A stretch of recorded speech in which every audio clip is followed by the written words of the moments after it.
All right. Well, welcome everybody. Like John says, tonight's our first Zoom meeting for the year. So, and our first postal literature Zoom meeting.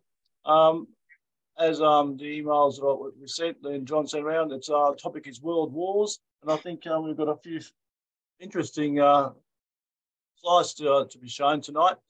Anyway, before we start, please everyone mute your audio during the meeting if you're not presenting, because we do get a lot of background noise, and it is being recorded and we want to put it on our website. If you have any questions, as always, use the chat function, and then I'll read the questions out at the end of the presentations. Also, just be on your best behaviour, because the meeting is going to be recorded and then put on the website, and that's our website address. And Gary Diffin, you're up first. Beautiful. Yeah, I love the fancy text. Yeah. Welcome everybody, and thank you for joining us. I'm doing a small presentation on the Australian prisoners of war from the Gallipoli campaign. So the Gallipoli campaign was 1915 all the way through, but the prisoners were there until 1918. So in all, and this number's a little bit flaky, but from what I've been able to understand, 69 Australian prisoners of war were taken at the Gallipoli campaign, which lasted from the 25th of April to 20th of December 1915. And I think this, now I said here it includes 14 from the Royal Australian Navy. I think this is excluding the Royal Australian Navy. And I'll touch on those Royal Australian Navy personnel a little bit later.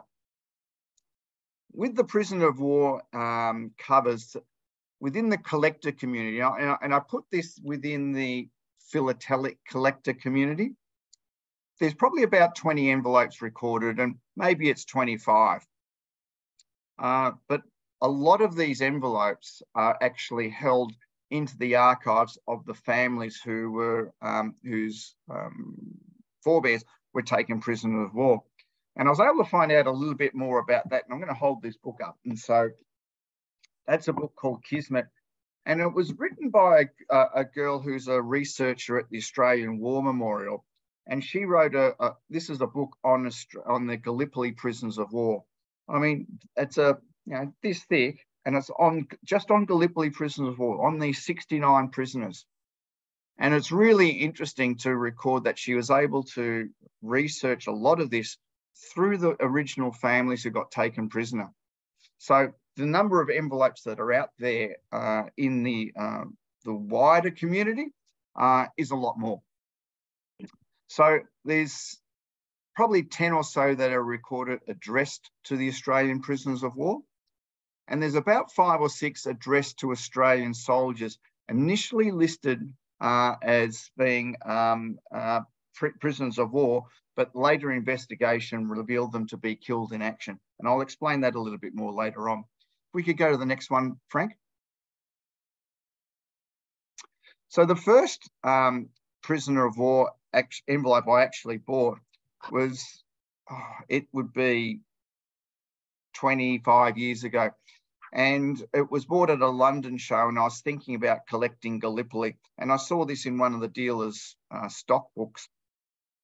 And it was a letter from Private Lushington, which I knew nothing about at the time. And so further investigation was found that he was the first prisoner of war, or among the first prisoners of war taken by the Turks of the Australians. What I'm going to do here is actually just read an excerpt from my exhibit page, which tells you the encounter and how they became a prisoner of war. Private Lushington was part of the 16th Infantry Battalion, and they landed at Gallipoli at 6 p.m. And on into the evening on the 25th of April. So the 16th Battalion moved up the Monash Valley to support the 3rd Infantry Brigade, who'd suffered heavy losses on the first day.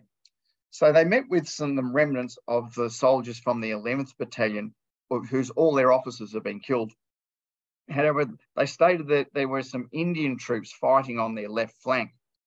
So this small group of Australians included Captain William Elston, Captain Ronald MacDonald, what was the parents thinking, and Private Lushington. And Private Lushington in this photo at the base here is the middle one standing in the tent, middle one standing beneath the tent. And Lushington spoke Tamil and Pathan, and they were ordered to link up with these Indian soldiers. And in the confusion of the darkness, contact was not made with any of the Indian troops, but the Ottoman soldiers saw them and immediately took the first group of people prisoner. So this is an envelope from one of those first 4 prisoners of war. And the way that you can tell it is it's got his sender's details on the reverse of the envelope. And yet that black marking within the address panel is a Turkish censor marking. Can we go to the next one, please, Frank? This is an envelope from Private Sydney Drake. Now, Private Drake was taken in early August 1915, and he was part of the 14th Battalion. And the 14th Battalion included Jacker. So Jacker was the first Australian to win the Victoria Cross. And after this 14th Battalion attack, of the 800 in early August who did this attack in the 14th Battalion, only 192 men were left fit for duty at the end of it. This was really severe fighting. Now, this Private Drake correspondence, it's the most prolific correspondence of Australian prisoners of war. And there's probably about 7 to 8 envelopes recorded from this. And there's a true addressees, one's to within his family. And this particular envelope here that's illustrated is to his vicar. So Private Drake, he survived the captivity and returned to Australia. So how he got taken prisoner, I'll read this excerpt again. They were ordered to attack at Courtney's Post on the 19th of May. And this is about Albert Jacker.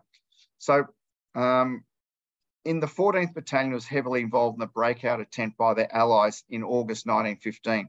And it's during this action that Private Drake was captured by the Turks and taken prisoners.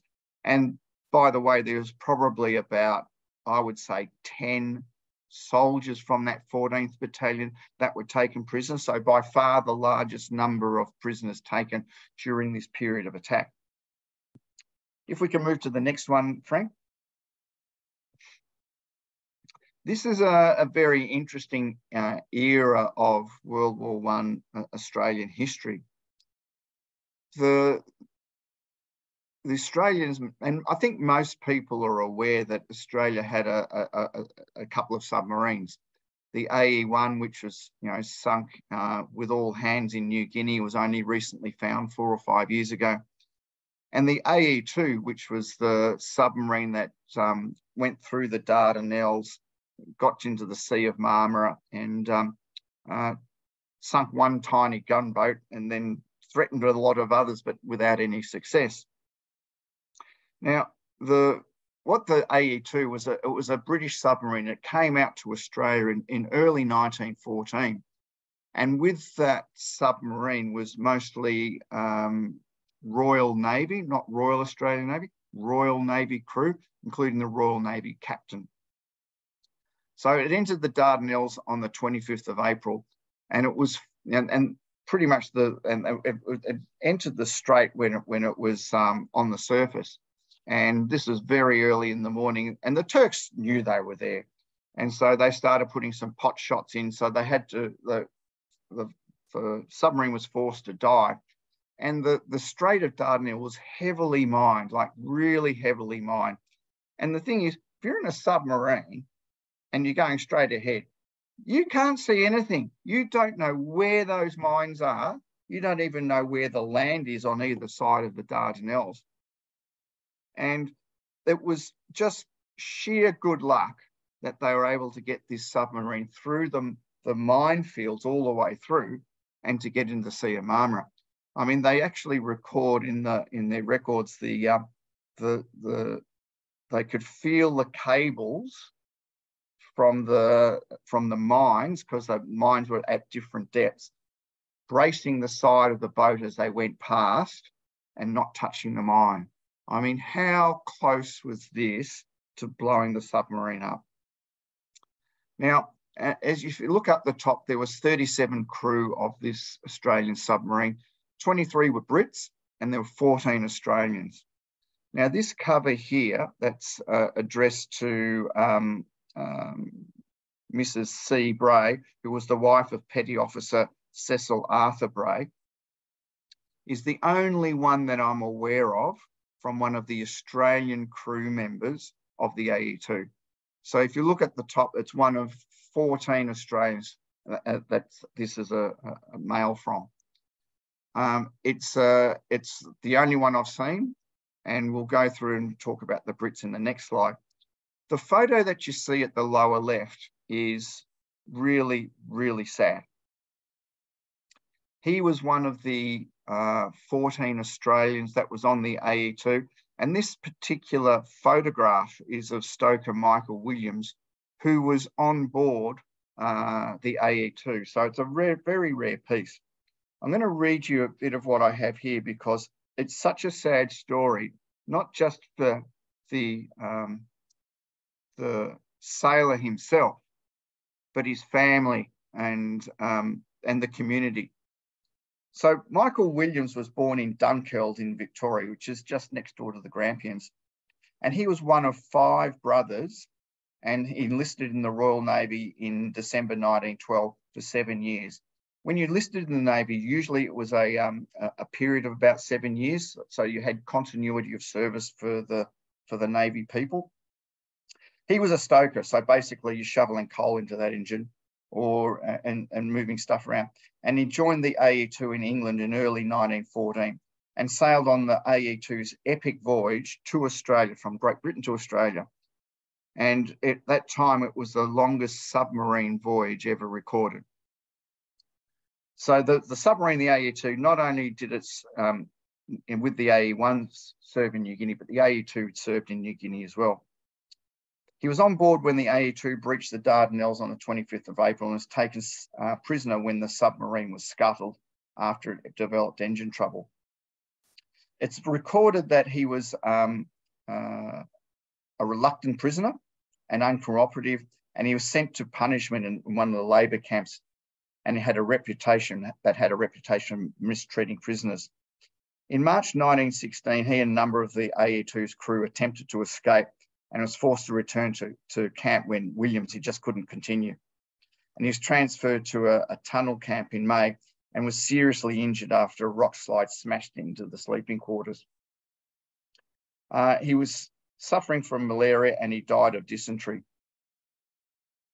If you fast forward to the end of the war, 4 of these 5 Williams brothers didn't return home.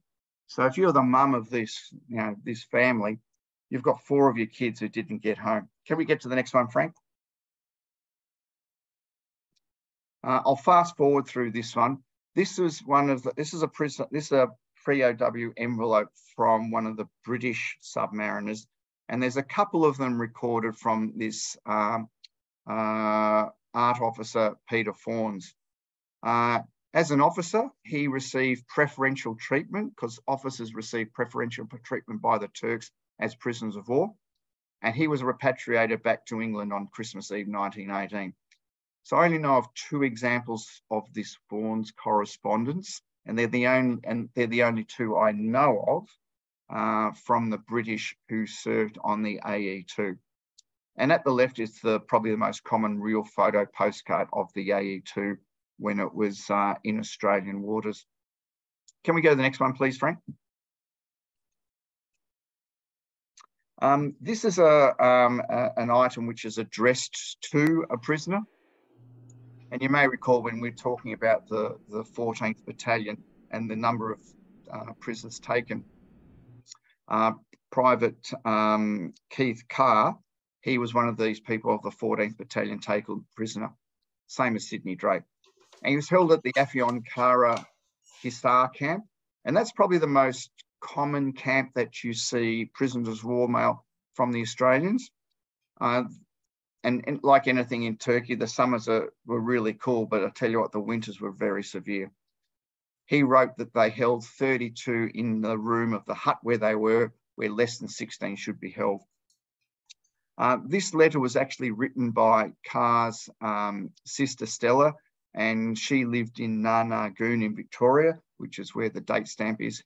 And I've recorded less than 10 covers recorded from the Australians to prisoners of war. Can we go to the next one, please, Frank? The final part of this is for a lot of people, a lot of news didn't come back from Turkey or come back from Gallipoli. So people were listed as missing in action, but they didn't know what happened to them. So when that happened, the relatives would actually think, oh, he's been taken prisoner of war. And they would write to the Red Cross, because the Red Cross was generally the foremost group that you could write to that could find you prisoners of war, or you wrote to the Australian headquarters in London, which is where this one went. So this particular Frederick Cuttress of the 18th Battalion, he was involved in the defence of Lone Pine on the 22nd of August, and he was severely wounded and couldn't have been taken back in the evacuation, because they took Lone Pine again. They held it for about 4 or 5 days, but they couldn't hold the position, and they had to leave it to the Turks. So Cuttress got left overnight, and he was originally listed as a prisoner of war. But further investigation, when you go through that Red Cross or etc., found that in May 1916, he actually died of wounds. And this letter was posted on the 26th of November, about 6 months after that they knew that he died of wounds. But news of his death had never reached Australia. So what I've done is, I've recorded about half a dozen covers where soldiers were initially listed as prisoners of war, but then found to have been killed in action. So hopefully that gives you a bit of an outline on these envelopes. In the collector community, these are fairly scarce to rare, and I've tried to find a few more over the past couple of years, and I tell you what, it's getting harder and harder to add to. Thank you for your time, and it's on to the next one from Frank. Thank you. And Kevin Burt, you're up next. Ready to go, Kevin? Thanks, Frank. Yes. First one. Okay. I'm sure our previous colleague will know this cover. I think he must have been overseas when the auction was held at Prestige, but I'm talking about 18 years ago when I first got hold of this cover, back in the early days when I was only just bitten by the registration label bug. It's an interesting cover. Of course, the green label is exceedingly rare. As far as I know, there's only one other example, and I think I've been trying to remember where it is, and I think it might have been in one of Emery's books. But that's only a picture, and I've never seen one in 18 years. So it's a beauty. It's interesting because the addressee Albert Ide, when you look at the censor, who was Lieutenant Albert Vassy, you look at the A in the Vassy and the A in the Albert Ide.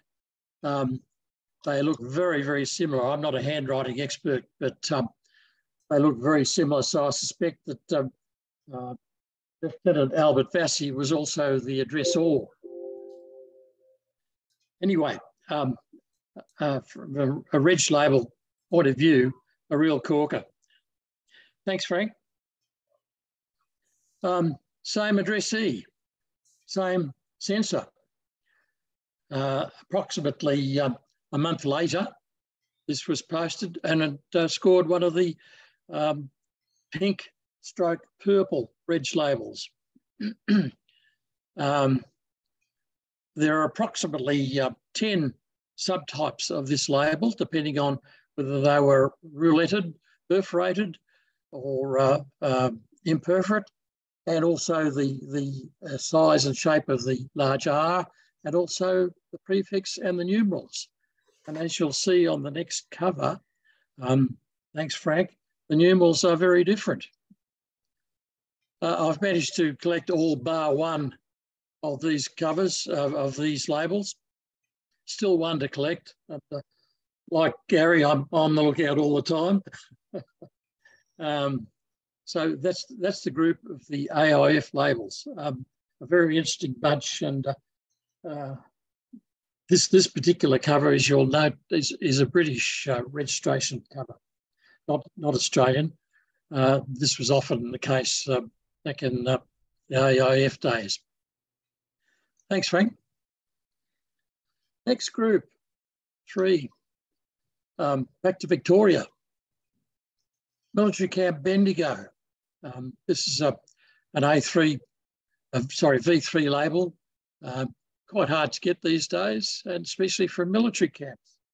There are 3 in this group, all from military camps, and I'm sure Gary, once again, will be interested in these. Bendigo was opened 17th of August 15, closed 26th of November 18. So a bare 3 years.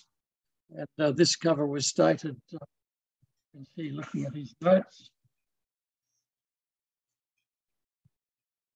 on the 1st of June 1916.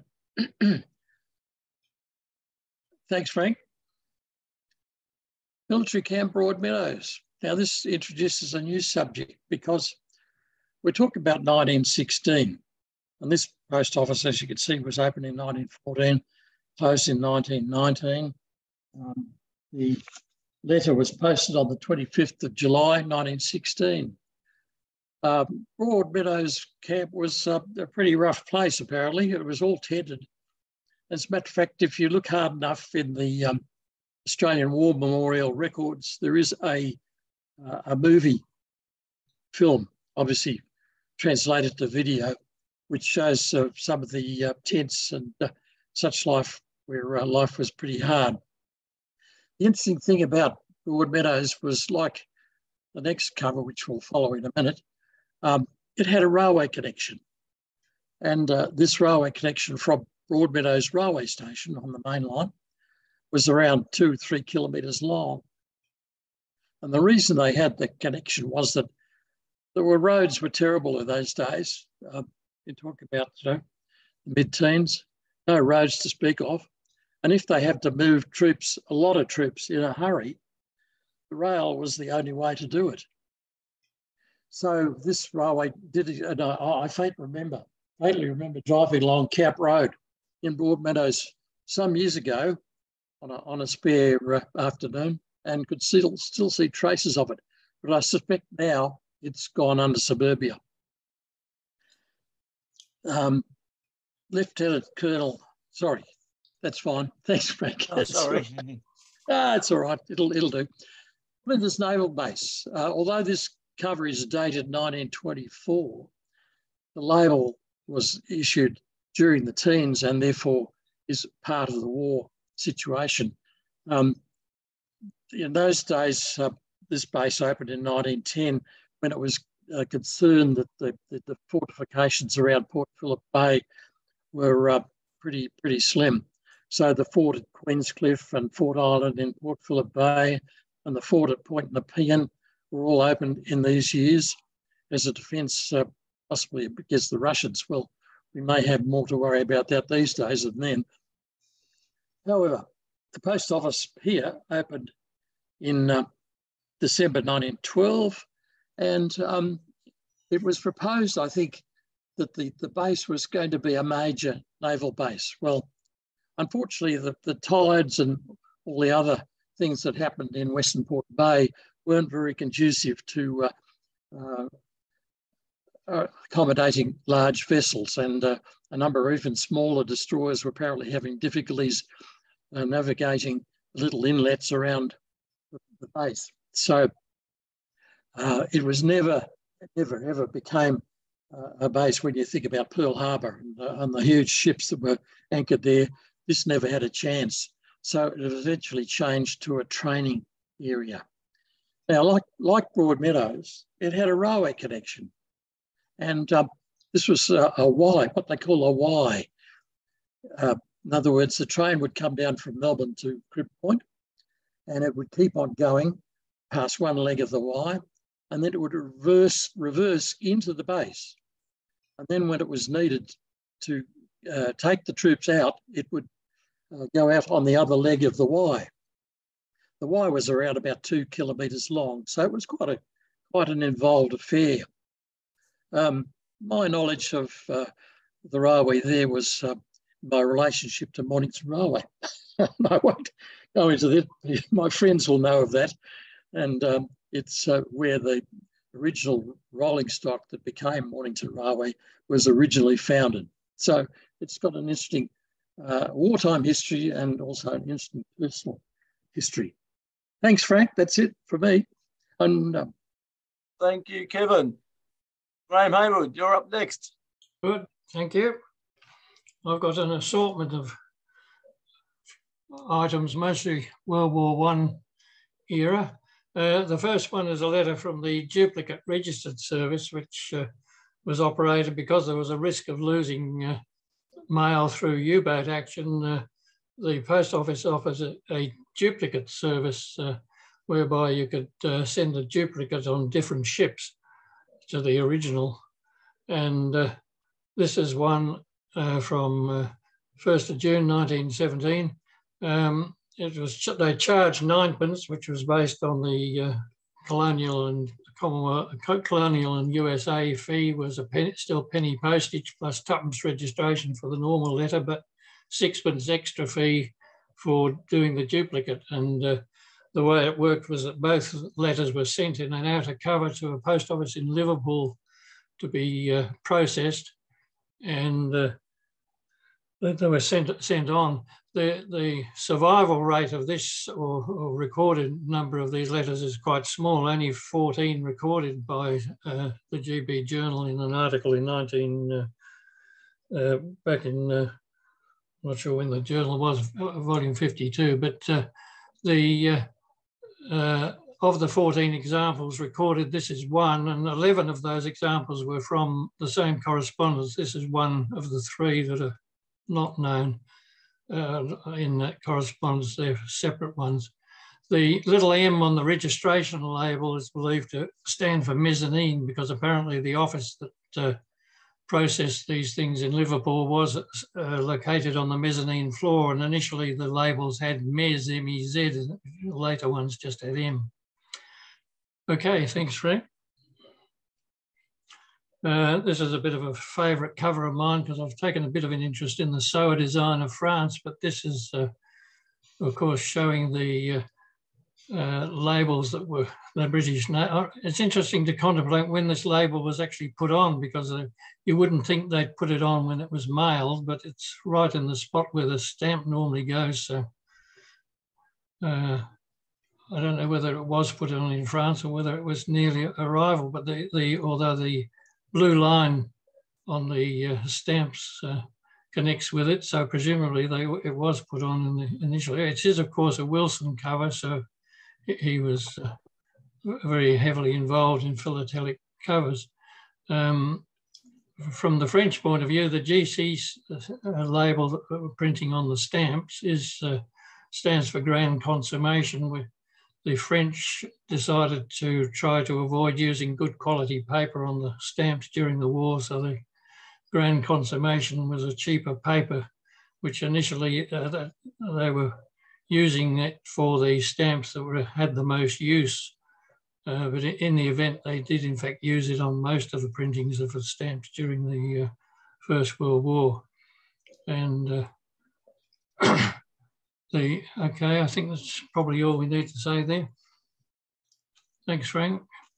One feature of the war was, of course, dumb cancels, which were used to avoid showing where the letters actually came from, so that, and they also had to be passed by the censor at the point of origin. Probably the one at the top, the straight lines, is the most commonly seen, but various others obviously looked like they were handmade in various places to give a dumb cancellation. Okay, thanks, Frank. And registered mail, these two covers illustrate the fact that although military mail, the servicemen were entitled to free postage, they didn't get free registration. So and both of these covers the registration fee of twopence that had to be paid. And again, signed by the commanding officer before dispatch. Thanks, Frank. And one of the effects of the war was, of course, the post office needed to increase the postage rates, and penny postage came to an end on the 3rd of June 1918 when the rate went to a penny halfpenny, and the postcard rate went from a halfpenny to a penny. So this letter was posted on the first day of the penny halfpenny post, and the postcard has been manufactured from a letter card and turned into a postcard to record the first day of the penny postage for postcards. Of course, only a couple of years later, they did increase the rate for letters to twopence in 1921-23 before it went back to a penny halfpenny again. And that continued until 1940. Okay, thanks, Frank. And sense of humour was maintained during the war, so somebody manufactured this card to send a bomb to the Kaiser.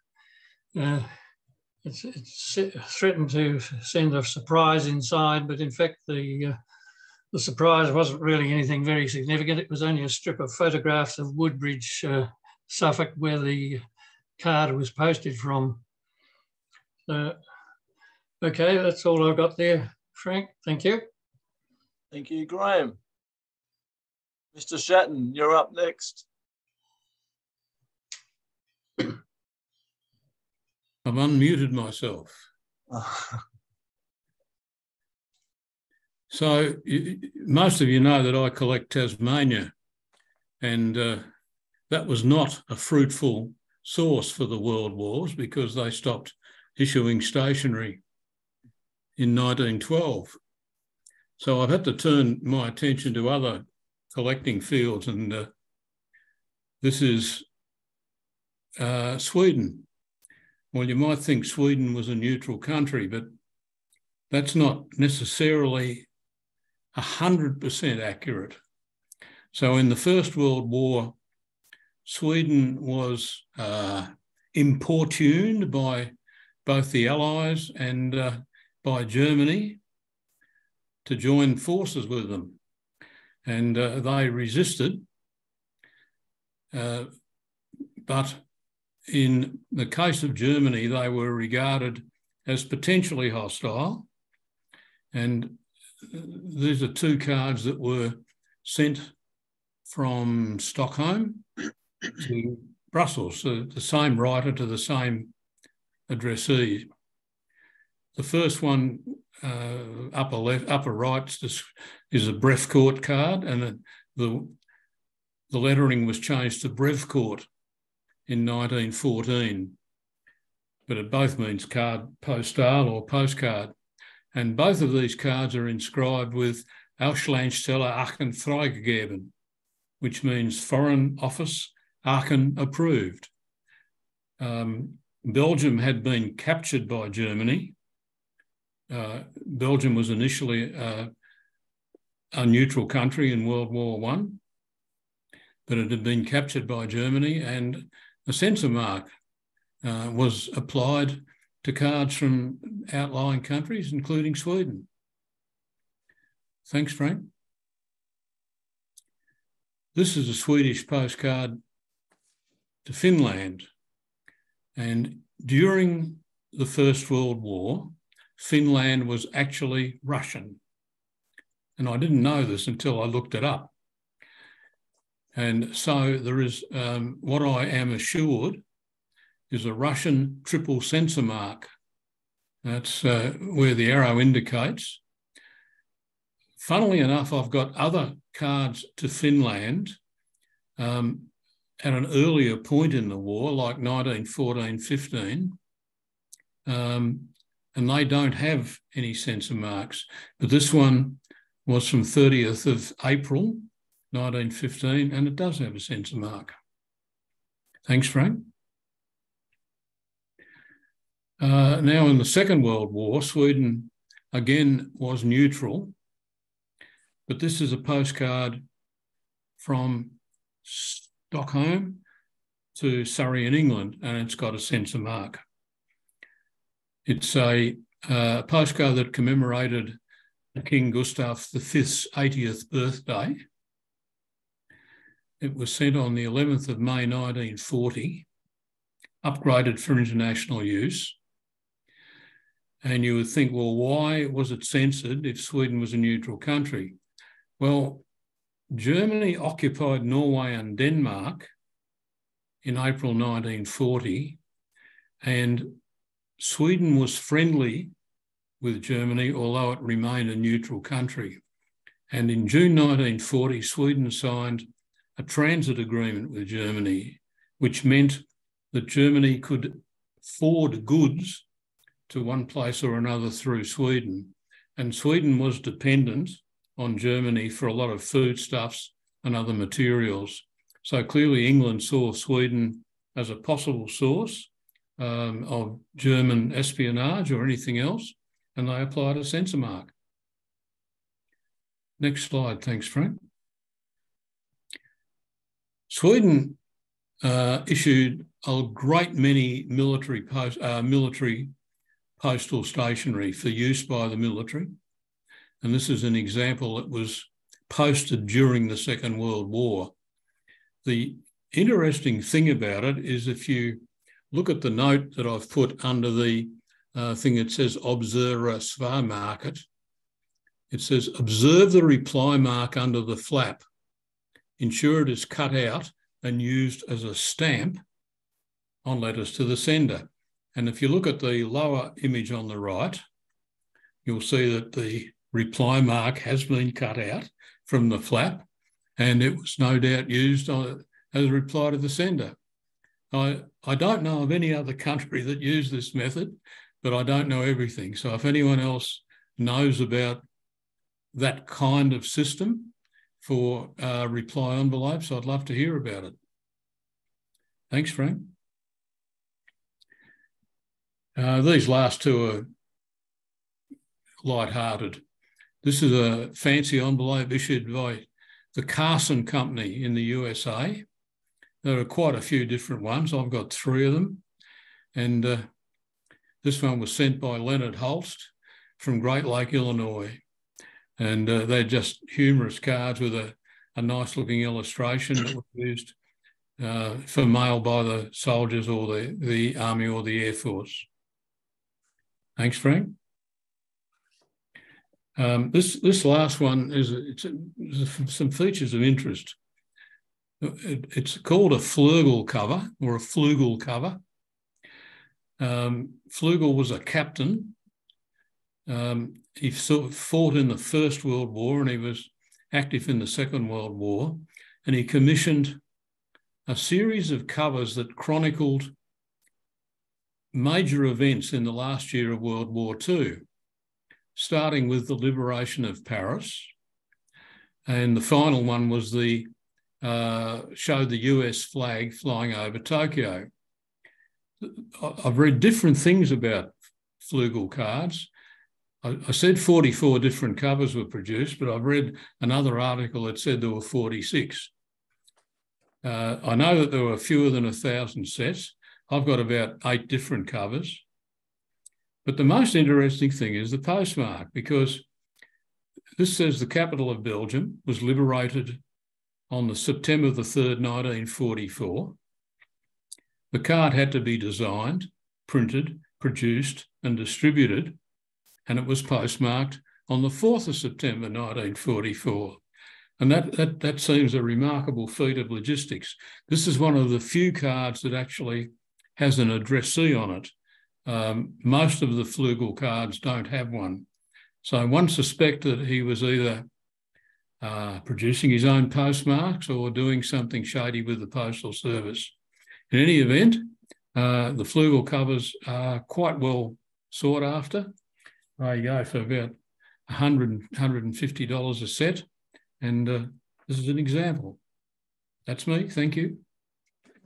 Thank you, Alan. And Graham Paul, you're up next. Yep, all set to go. My series of covers are all from incoming mail into Australia during World War II. This first example is one that was sent from Nicosia on the 18th of January of 1940 to Kew. And it's from a father sent to his son in Kew. And I knew the son. You'll notice that the importance of this one to me is the opened by censor on the left-hand side. It was censored twice before it got to Australia. Twice in Cyprus it was censored. And when it got to Australia, you'll notice that there's a hand-marked 3 little dots to the right of the word censor. They had simply made urgently some censor tapes and hadn't got around to recognising that the 3 means Victoria, and each state had a different number identified. Well, shortly after that, they produced actual numbers on the censor tapes. So that's a very early example of the tape. But when I was looking at this particular envelope, the period between October 31 and October 40 proved to be a very difficult one for the Cypriots. The governor at the time, Sir Richmond Palmer, took a number of suppressive measures, including limitations on the administration and functioning of Greek schools, prohibition of trade unions and associations of any kind, aimed to prevent local public interest in politics. And there were very strong protests against this regime, but the measures were not lifted until the Second World War, and during which time more than 30,000 Cypriots joined the British Armed Forces. So I would never have found that out had I not got this particular envelope. Thanks, Frank. Next one. This one is incoming mail from Frankfurt to Tatura, and nearby in Tatura was Duragilly, and it was the day it was sent. The German troops conquered Boulogne, and a defensive action by the British and French to consolidate the positions west of Dunkirk had taken place. That had no bearing on this envelope, but I just thought you'd like to know that. The Duragilly homestead was owned by Vincent Hart.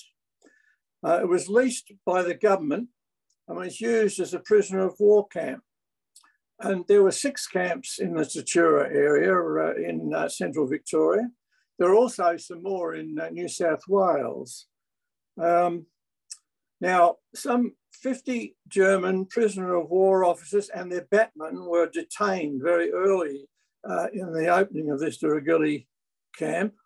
But towards the end of the war, there had been over 2,000 German and Italian internees that went through that particular camp. There were censorship marks. Again, you'll now notice the 3 little dots on the left-hand side being censored in Victoria were actually printed on the tape in this case rather than handwritten. And the back of the envelope contained the marks, the German censorship marks. Thanks, Frank. The example here is Egypt to Victoria Harbour in South Australia.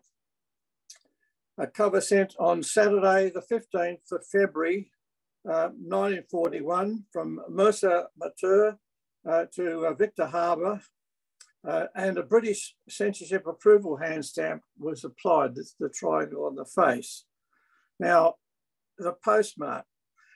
An Army Post circular date stamp. This one's an early use of this date, which was brought across by the #1 AIF base postal unit from Australia. The date stamp arrived in Palestine on the 14th of February of 40, and by September of 40, it was moved here to Mercer Matur, and later moved on to Cantra until 1942. So it had quite a journey, that little date stamp.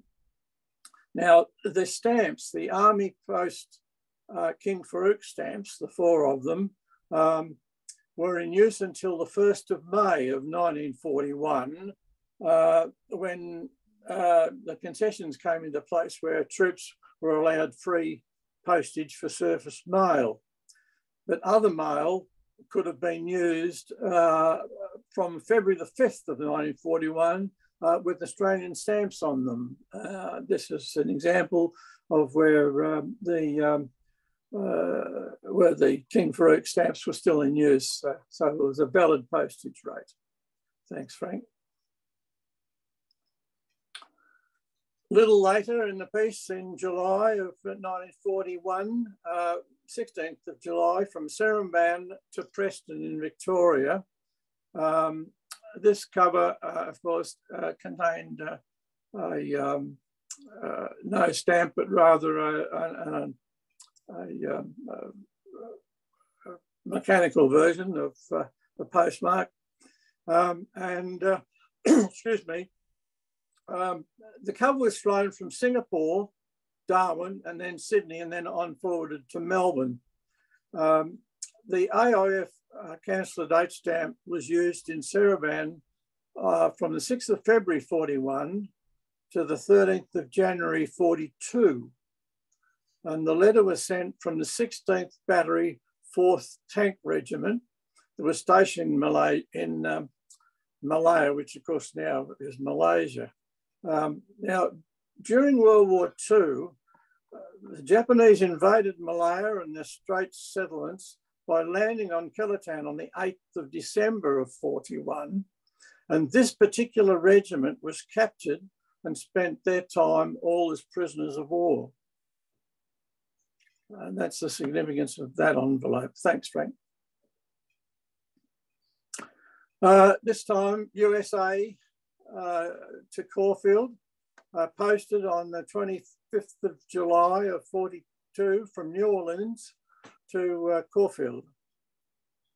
Now, you'll see now the mark on the side, same census tape, but with the number 3 appearing, and on the face, and of course on the reverse, it's printed in exactly the same manner. This particular one was the flight journey, was the significance of this particular one. It was flown on the South Pacific routes to Australia that occurred between the 20th of June of 42 to July of 43. It went San Francisco to the Hickam Air Base in Hawaii, then to Canton, and then Nandi, and then to Sydney or to Brisbane, depending on trips, by the Air Transport Corps by Corvairs B-24s. So there was a variety of routes that came out of the US at that time. I've got a number of examples, but this was just one of them. Thanks, Frank. And finally, a British West Africa to Cobo. This was posted 26th of January of 43 from Sergeant Goddard, who was stationed with the RAF base at Takoradi in British West Africa, which of course was the Gold Coast and now called Ghana. At the starting point of the Allied Trans-African supply lines to Egypt, this became officially known as the West African Reinforcement Route. Takoradi became one of the most important bases for British Royal Air Force because between August 1940 and June of 1943, over 4,500 British Blenheims, Hurricanes and Spitfires were assembled at this base and ferried to the Middle East. The flight journey from there to Australia was through the Belgian airline Sabina, and it went to Lagos, Khartoum, Cairo, and it picked up the BOAC Empire route to Australia. And that's my lot. Thanks, Frank. Thank you, Graham. And last but not least, Mr. Shawley. Thank you, Frank. The bulk of my presentation relates to World War II, but the first slide that Frank could bring up now does refer to World War I. I've just been reading Howard Robinson's Britain's Post Office and came across some statistics related to World War I, and I thought I'd share some of them because some of them I found quite fascinating. 1915, there were 4,000 mailbags a day going to France, but that's nothing. But by 1917, and the 10 days before Christmas, 500,000, 500,000 mailbags were being sent to France. I found that an amazing number. Now, a lot of this, of course, is not this mail, but it'll be parcels in the main. But the bags didn't go back empty. A lot of them early in the war were sent back with butter because butter was available in France, but it wasn't readily available in the UK.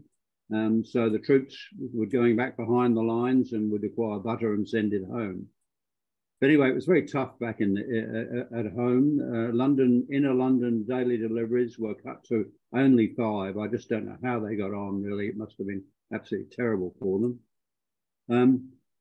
Earlier on, Graham Hayward mentioned about the additional halfpenny. Well, it was originally proposed in 1915 that the halfpenny be added on, but the Post Office, in their wisdom, declined to become a tax gatherer or to break their 75-year run of the penny rate. And as Graham said, it was eventually 78 years they kept it going. And was eventually agreed, as Graham said, in January 1918. Another thing I found fascinating was that a German cable to New York was cut and it was converted to Cornwall to Nova Scotia. And that meant that the cable to Australia stayed within the empire through its continuous length. So I found that an interesting feature. Anyway, we'll get on to World War II on the second slide. Thank you, Frank. And this is, I just found, most of these slides are really just somewhat unusual features, but Kenya, Uganda, Tanganyika to Blantyre in Nyasaland, readdressed from a PO box to the Zomba Hotel, but then readdressed back again to the original address, but it picked up a readdressing charge of a penny. And I don't often see stamps placed over other stamps in that format. It was sent from the Army Post Office in 1942 in KUT, and the censor mark at the bottom left it was applied at that same time. So the next slide, thank you. The national economy label from Nyasaland to New York.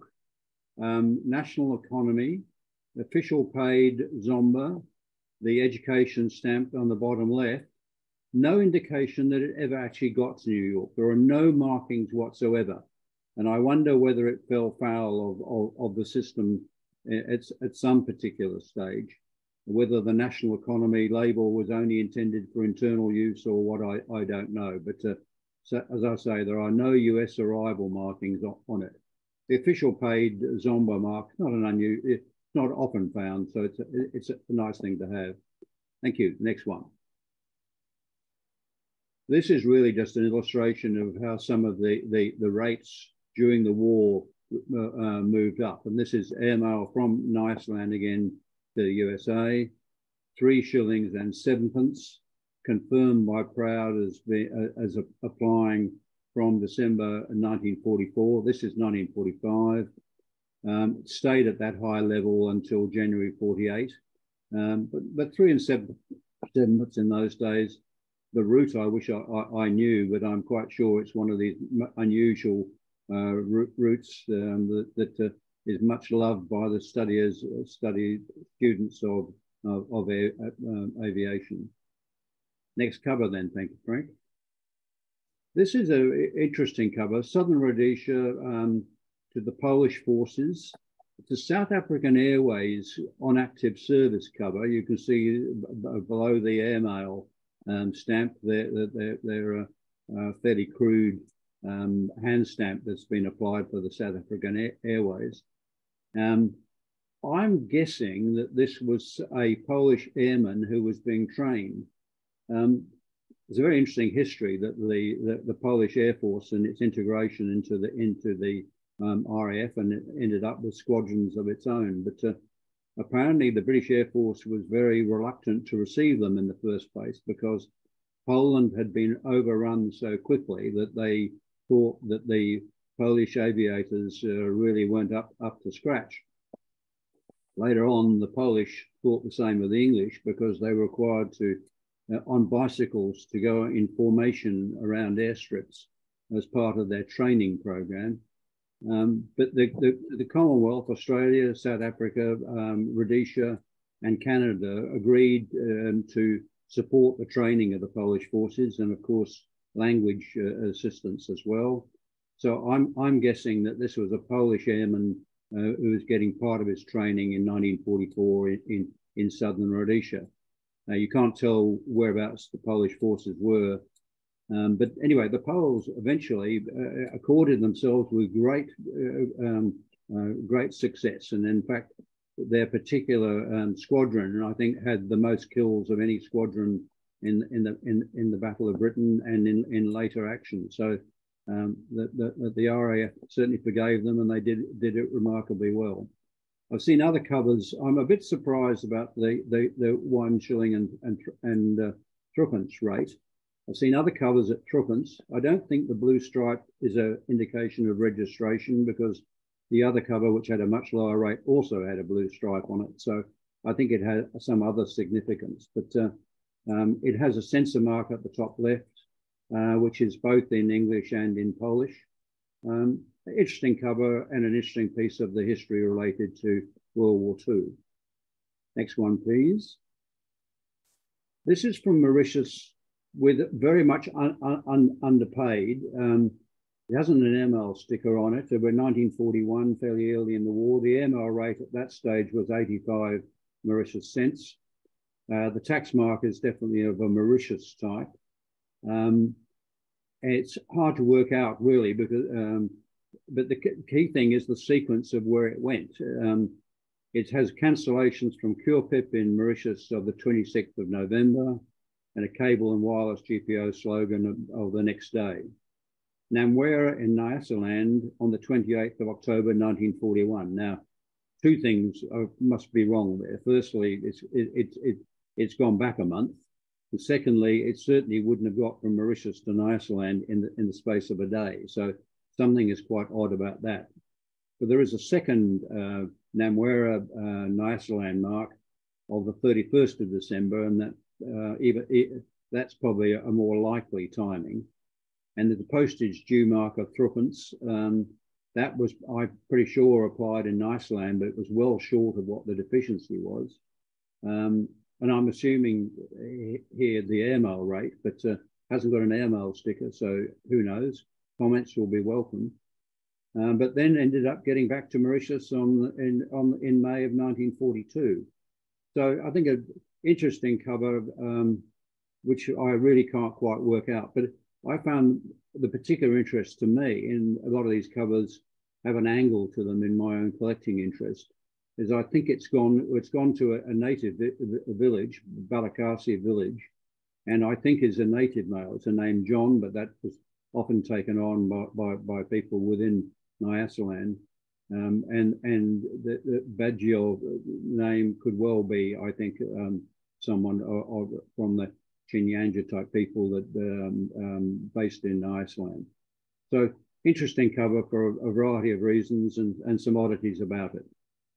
Last but not least, thank you, Frank, V for Victory. I thought it was a singularly appropriate cover to use at the end of the presentation. The interest to me is the travelling box cancel. They're not often found on Mauritius. The Mauritius railways and post offices were highly integrated, and the stations were typically doubled as the post office. But it also had a travelling box that moved along, in this case, the Northern Line, and the postman would accept mail en route.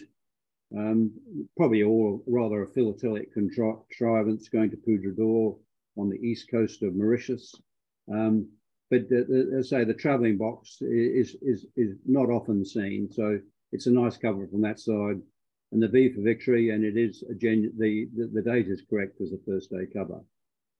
So Frank, I think that really covers it. I think you mentioned the idea of having questions at the end of the presentation. So I think I've got no questions. I've got no questions in the chat box. Well, I've got a comment to John's presentation. John, your Nyasaland cover, you said you weren't sure whether it went to the US or not, as being received in the US. It was received in the US because it's got a census tape, US made tape on the side. Okay. Because I have a couple of examples of those.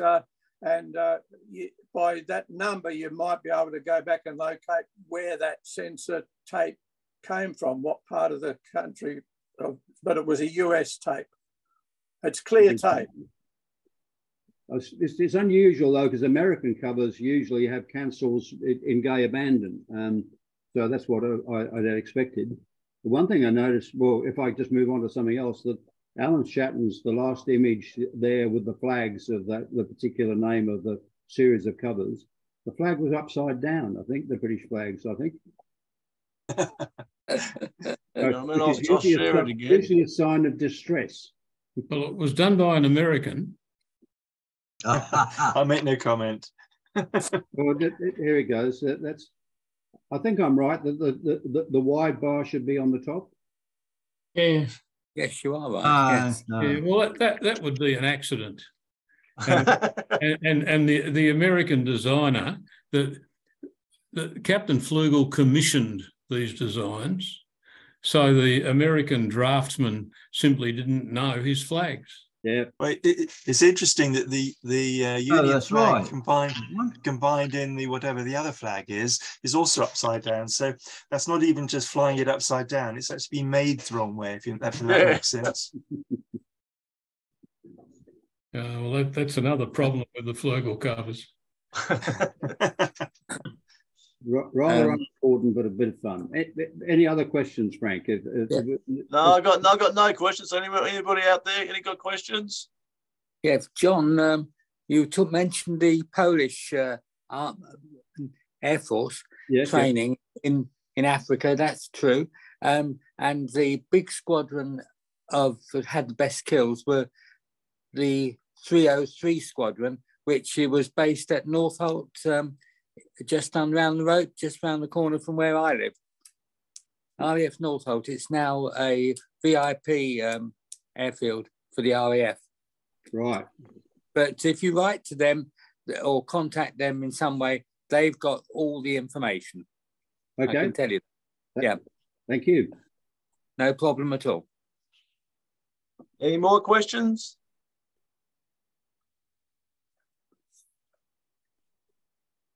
I got silence. I'd just like to say I think it's been an excellent series of displays. I've learned a lot, and yes, I think it was great variety and very well done. Oh, I think it was great too. John? Thank you, Alan, for those. I'll second that. Yeah. Yep. Can I thank everyone who contributed? That's the important thing. We've got one more Zoom later in the year, and that's on the September the 13th. That's some way off.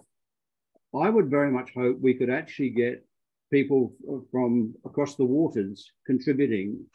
And the idea of subjects that we might use, which is those who come to the local meetings will know is always the subject we end up with is what's the subject for the next meeting. If anyone's got any ideas for something that fits into a Zoom meeting, I think some subjects fit in quite naturally and others not so easily. So if anyone's got any suggestions, I, Frank, would love to receive them. And I would hope that some of our overseas participants would contribute. We normally have here with two exceptions, one from Gary Diffin and one from my good self, that we keep it to 6 slides per person. But it depends on how many people offer to contribute. We thought we were going to have 8 contributors, but it didn't quite work out this time. 6 times 6, usually under 40 is quite a good number for Zoom, I think. but subjects are very welcome and participation is welcome. And we'd just love to see you participating as well. Definitely. All right. Anything else they want to discuss before we leave? Yes. On the 30th of this month, we've got a joint BSAP Rpsv Zoom meeting. Well, you beat me to it. You beat me to it, Brian. Oh, well, you carry on, Frank. No, that's all right. Keep on going. Adverts from both sides of the world. Yeah. Yes, we've got 3 excellent BSAP speakers and 2 very excellent Australian speakers, including Gary, who's just given us a good paper today. So please remember 30th of March. Definitely. No, I think looking at the topics, I think it's going to be a very good good night because it's got some varied topics and some very good topics. So do join us on the 30th of March. Have the topics been published? Japan? Have the topics been published? Because we weren't given them. And I'll be when I send the Zoom link, you'll see the topics and the presenters. Thank you. Can I just apologize for being a few minutes late this morning? As Brian will probably tell you, we've had quite a lot of snow overnight, so it's been an interesting morning.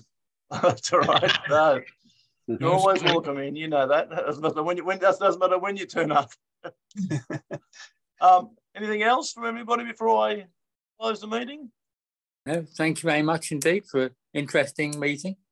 Thanks, I enjoyed all the presentation. No, it's good. And thank you, Roger, and thank you. The members from overseas coming. It was good.